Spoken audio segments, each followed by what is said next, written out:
Texto da primeira carta de Pedro, no capítulo 1, versículo 3. 1 Pedro, capítulo 1, verso 3, diz assim o versículo: Bendito seja o Deus e Pai de nosso Senhor Jesus Cristo, que segundo a sua grande misericórdia, nos regenerou para uma viva esperança, mediante a ressurreição de Jesus Cristo dentre os mortos. Portanto, nós temos o próprio apóstolo Pedro falando conosco sobre uma palavra de esperança, e essa esperança está fundamentada na verdade de que Jesus Cristo venceu a morte, de que Jesus se levantou dentre os mortos. E na nossa realidade atual, como igreja, a gente entende que em tempos de crise como esse, nós sempre precisamos trazer à nossa memória aquilo que verdadeiramente nos dá esperança. E de acordo com o Evangelho de Jesus, nós reconhecemos que o que nos dá esperança é a pessoa e obra de Jesus. A nossa verdadeira esperança não se traduz em incertezas ou em simples expressões de desejo, mas a nossa esperança se trata de uma expectativa confiante em bênçãos futuras, porque a nossa vida, ela não está apoiada sobre as más notícias dos jornais, mas a nossa esperança, ela está apoiada em promessas que não falham.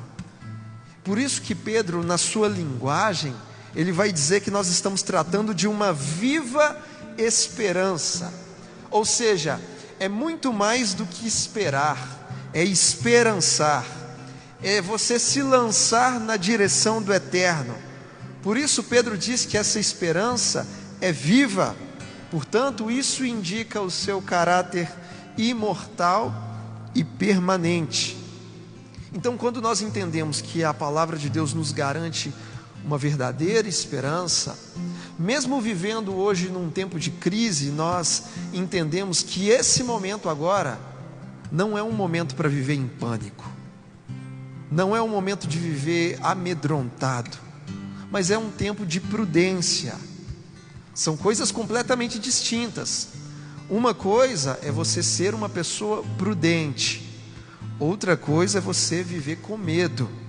Portanto, nesse tempo de crise, nesse tempo de pandemia, você precisa ser prudente, mas em contrapartida, você não deve ser refém do medo, porque o medo ele nos desestabiliza, o medo nos paralisa por completo, ele abala a nossa fé, ele abala a nossa confiança que temos em Deus. O medo ele vem para nos aprisionar, para nos limitar, para nos impedir de explorarmos todo o nosso potencial.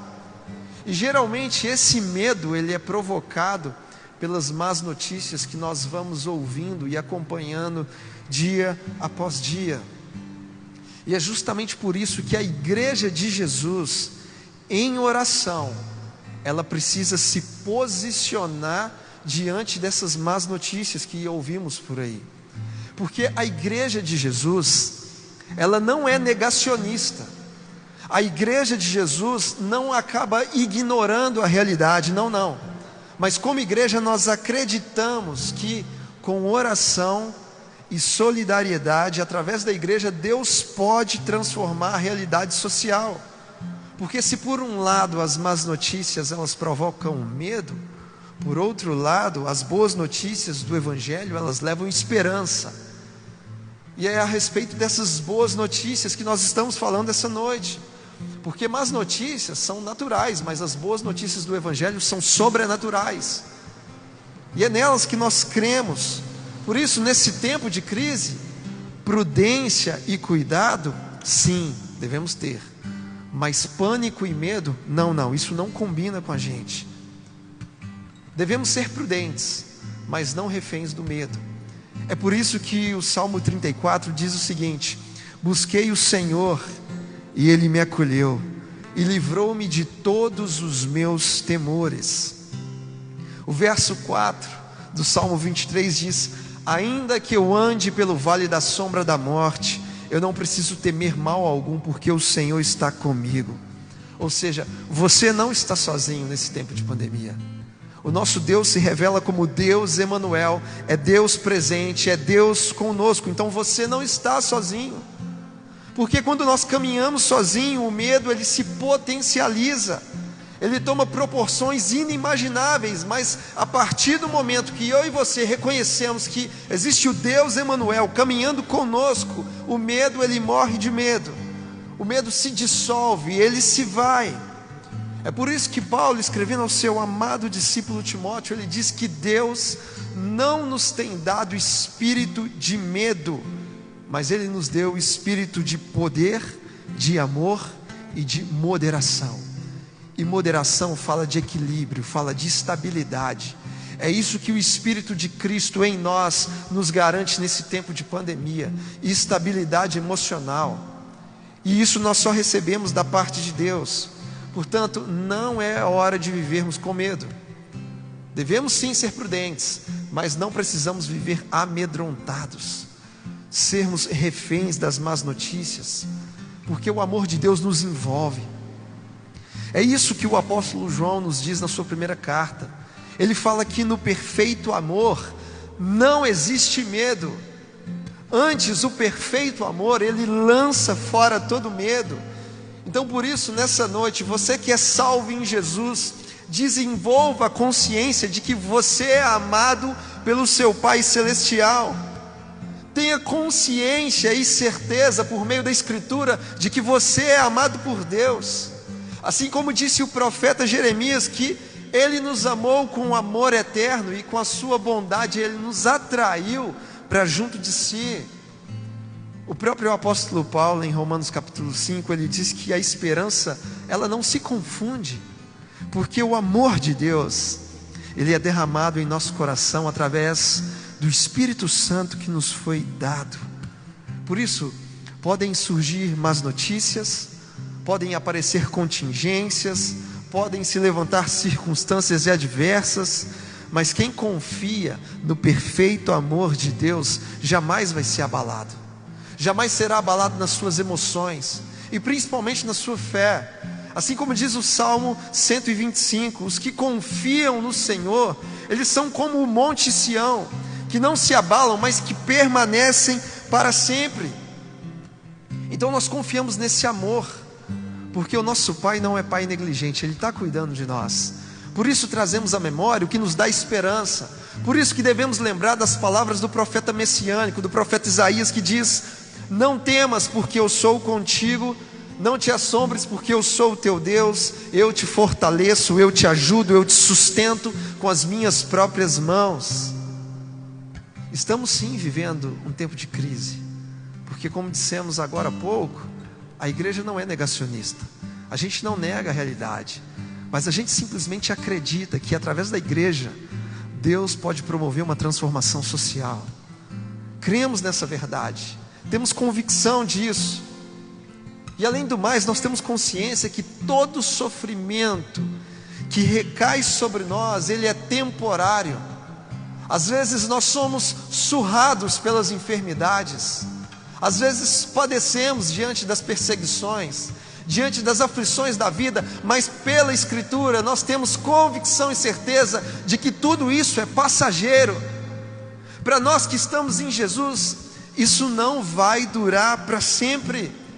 Essa é a palavra que Jesus nos deixou. Ele disse: no mundo vocês vão passar por aflições, mas tenham bom ânimo, porque eu venci o mundo. Essa é a palavra de Jesus para nós. Ele não negou a realidade. E dentro desse versículo nós temos uma realidade, nós temos uma resposta e nós também temos um resultado. E qual é a realidade? A realidade é que Jesus nos disse, Ele diz: no mundo vocês vão passar por aflições. A pandemia nas nossas vidas é uma grande aflição, e Jesus não nos enganou, Ele não nos iludiu, falando que seria tudo um mar de rosas. Não, Ele disse que a gente passaria por aflições. Esse é um tempo de aflição. Por isso nós encontramos nesse versículo, em primeiro ponto, uma realidade. Mas o versículo não para por ali. Além de uma realidade, ele tem uma resposta. E a resposta diz: tende bom ânimo.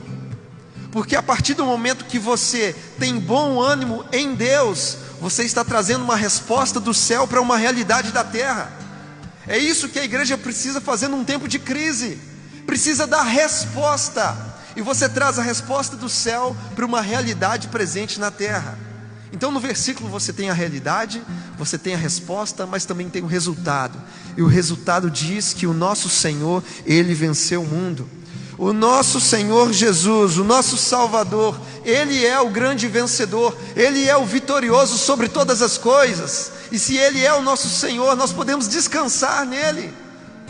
E o nosso papel é simplesmente dar resposta, tendo de fato bom ânimo da parte de Deus sobre as nossas vidas. E por mais difícil que seja, a direção bíblica para mim e para você é de ter bom ânimo.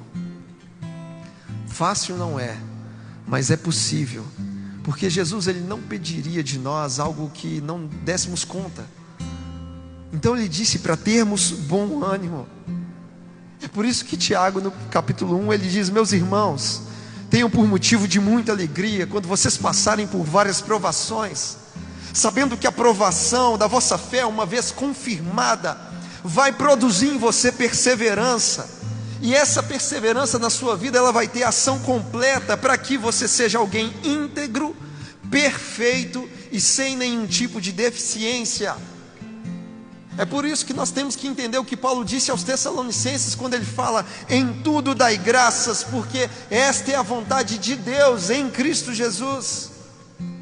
Em Romanos 8:28, Paulo fala que todas as coisas cooperam para o bem dos que amam a Deus e daqueles que foram chamados segundo o seu propósito. E qual é o propósito de Deus para nós? O propósito de Deus é nos fazer parecidos com Jesus de Nazaré, seja na bonança ou seja na tempestade, seja nas coisas boas que acontecem com você, ou seja nas tempestades que você enfrenta. Deus está permitindo tudo isso para te fazer mais parecido com Jesus. Ainda que seja em meio a lágrimas, ainda que seja em meio à dor, o próprio Espírito de Deus está forjando o seu caráter, te fazendo crescer, promovendo o melhor, extraindo o melhor que existe dentro de você. Então é tempo de levantar a cabeça e ter bom ânimo em Deus, mesmo em meio à crise. É por isso que Romanos 5, Paulo fala: e não somente isso, mas nós nos gloriamos nas próprias tribulações, sabendo que a tribulação produz perseverança, e a perseverança, experiência, a experiência, esperança. É por isso que nós estamos falando de esperança essa noite. Tenha bom ânimo, mesmo num tempo de pandemia. Tenha esperança por meio da palavra, mesmo num tempo de crise. Porque para quem está em Jesus, toda dor, toda lágrima, todo sofrimento está com os dias contados. Tem data de validade. Essa é a promessa em Apocalipse 21:4. Que quando Jesus voltar, Ele vai secar dos nossos olhos toda lágrima. Não haverá mais choro, não haverá mais dor, não haverá mais morte, porque tudo isso vai passar. Precisamos fazer nossas as palavras do apóstolo Paulo, quando ele diz que a nossa leve e momentânea tribulação está produzindo para nós um eterno peso de glória, acima de toda comparação. Tudo que você chora nessa terra, tudo que você sofre no presente século, não há de se comparar com a glória que há de ser revelada. É infinitamente maior e melhor do que tudo aquilo que nós passamos nessa terra, porque essa vida no tempo presente, ela é só uma vírgula dentro de um livro chamado eternidade, e a eternidade, ela nos espera. Portanto eu digo para você essa noite: ainda existe esperança. Foi isso que nós lemos aqui no início, quando Pedro diz: bendito seja o Deus e Pai de nosso Senhor Jesus Cristo, que segundo a sua grande misericórdia nos regenerou, ou seja, nos gerou novamente para uma viva esperança. A grande misericórdia de Deus nos gerou de novo para uma esperança que é viva. E a misericórdia de Deus, ela não vem sobre nós apenas uma vez na semana. A misericórdia de Deus, ela não vem sobre a minha e a sua vida uma vez ao mês. Não, não, não. A misericórdia de Deus sobre as nossas vidas, ela é diária, ela é inesgotável. É isso que o profeta Jeremias diz, que as misericórdias do Senhor são a causa de não sermos consumidos, porque elas não têm fim, elas se renovam a cada manhã. Assim como o sol nasce sobre nós todos os dias, também nasce sobre as nossas vidas a misericórdia do Senhor, porque Ele é um Deus misericordioso. O Salmo 23 diz que bondade e misericórdia vão nos seguir todos os dias das nossas vidas. O Salmo 103, no verso 4, diz que o Senhor, Ele resgata a nossa vida da cova, da sepultura, e é justamente Ele quem nos coroa com graça e com misericórdia. E nesse mesmo Salmo de número 103, no verso 17, ele diz que a misericórdia do Senhor é de eternidade a eternidade. Portanto, enquanto houver misericórdia, sempre haverá esperança. Sempre haverá esperança para nós como igreja. Paulo aos Colossenses, ele diz que Cristo em nós é a esperança da glória. E o profeta Jeremias, ele diz que devemos trazer à nossa memória aquilo que nos dá esperança. Que nesse tempo de crise você se apegue ainda mais ao texto sagrado, porque desse texto vem a nossa verdadeira esperança. Ele nos diz que Jesus nasceu, que Jesus cresceu, que Jesus morreu, que Ele ressuscitou e venceu a morte por nós, e também diz que um dia Ele vai voltar para nos buscar, e nisso está a nossa esperança. Esse texto diz que nós temos uma herança eterna, aonde nós seremos herdeiros de Deus e co-herdeiros com Cristo. Isso é de fato uma esperança para nós. E a nossa esperança está na consumação final de todas as coisas. Essa consumação final é a esperança em uma glória futura, é a redenção final, completa e definitiva de todas as coisas. E é nessa consumação final que Jesus vai voltar. E quando Jesus voltar, nós veremos a manifestação plena do reino de Deus. Quando Jesus voltar, nós veremos Deus completando a sua boa obra em nós. Conforme diz Paulo aos Filipenses, se Ele começou a boa obra, Ele é fiel para completar a boa obra até o dia de Cristo. E Ele não vai simplesmente completar a sua obra em nós, mas Ele vai transformar tudo radicalmente, num abrir e num fechar de olhos. É quando Jesus voltar que o pecado vai ser destruído de uma vez por todas. Nós experimentaremos a glorificação e receberemos um corpo incorruptível. É nessa consumação, quando Jesus voltar, que nós viveremos em perfeita harmonia com Deus e uns com os outros, aonde o Pai será tudo em todos. É na volta de Cristo que nós veremos novos céus e uma nova terra. É onde nós habitaremos no lugar onde existe justiça, onde habitaremos na nova Jerusalém. Porque se em Gênesis 1 Deus cria céus e terra, em Apocalipse 21 Deus cria novos céus e uma nova terra. Por isso nós como igreja, nós temos verdadeira esperança. E qual é a certeza que nós temos? De que tudo isso vai acontecer, ou de que um dia nós iremos experimentar tudo isso da parte de Deus. Nós temos convicção na Escritura, porque ela mesma nos garante que tudo pode passar, mas essa palavra, ela não vai passar. E além do mais, quem nos fez a promessa é fiel para cumprir a promessa. O próprio Cristo nos disse no Evangelho de João: quando eu for e vos preparar lugar, eu voltarei e vos receberei para mim mesmo, para que onde eu estou, vocês também estejam. Tiago, no capítulo 5, ele diz: sede vós também pacientes, e fortaleçam o vosso coração, porque a vinda do Senhor está próxima. E no último capítulo da Bíblia, Apocalipse 22, o próprio Deus diz: eis que eu venho sem demora. E nisso está a nossa verdadeira esperança. Esse tempo de crise, ele vai ter fim. Uma hora ele vai acabar. E o nosso Senhor, Ele vai voltar para nos buscar, aonde não derramaremos mais nenhuma lágrima, aonde não teremos mais nenhum tipo de aflição, e aonde a morte, ela não mais baterá à nossa porta, Porque o nosso Deus, o autor da vida, já venceu o último inimigo chamado morte. E por isso nós temos confiança, sabendo que a morte para nós não é o fim da vida, é só a porta de entrada para ela. Cremos na eternidade, cremos na ressurreição do corpo, cremos na volta de Jesus. Você que me ouve aí da sua casa, do seu aparelho celular, eu não sei a sua realidade emocional e espiritual, mas o Deus onipresente e onisciente, Ele te conhece melhor do que você mesmo. Ele sabe das suas carências, Ele sabe as adversidades que você tem enfrentado.